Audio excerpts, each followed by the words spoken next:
ও দোয়া করে তখনও কিন্তু পিতামাতার দোয়া কবুল হয়ে যায়।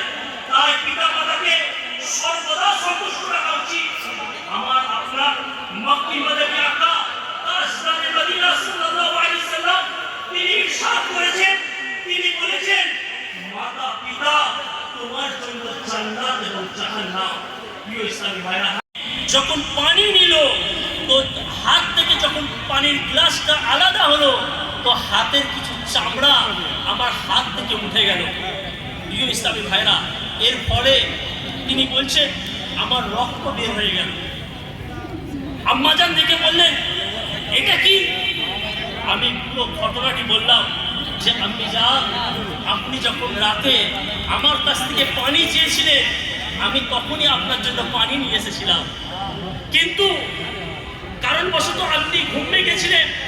আর আপনার ঘুমের মধ্যে যাতে ব্যাঘাত না ঘটে, আরামের মধ্যে যাতে কষ্ট না আসে, তার কারণে আমি আপনাকে জাগাতে মুনাসিব মনে করিনি।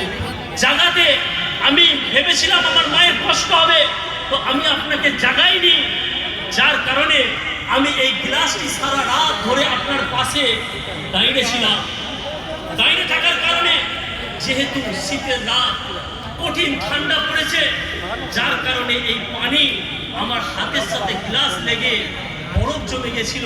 আর যখন আমি আপনাকে পানি গ্লাস পেশ করলাম তো এই পানি গ্লাস যখন আপনি নিলেন তো আমার চামড়া উঠে গেল।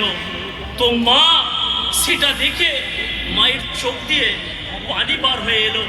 মা কান্না করতে লাগলেন। আর ওই মা যখন ছেলের কাছ থেকে পুরো ঘটনা শুনলেন, মা কাঁদতে কাঁদতে তিনার জন্য দোয়া করলেন যে বায়েজিদ বুস্তামির জন্য। যখন মা হাত উঠিয়ে দোয়া করলেন আর এটা দোয়া করলেন, হে আল্লাহ, আমি আমার বায়েজিদের উপরে রাজি হয়ে গেছি, সন্তুষ্টি হয়ে গেছি, তুমিও আল্লাহ আমার বায়েজিদের উপরে সন্তুষ্টি হয়ে যাও। প্রিয় ইসলামী ভাইরা, আল্লাহ তাআলার রহমত তিনার উপরে বর্ষণ হোক আর তার সাথে আমাদের ক্ষমা হোক। প্রিয় ইসলামী ভাইরা, আমরা আল্লাহ পাকের নেক বান্দাদের মাননেওয়ালা, আল্লাহ পাকের ওলিদের মাননেওয়ালা। আলহামদুলিল্লাহ, আল্লাহ পাকের অনেক বড় দয়া।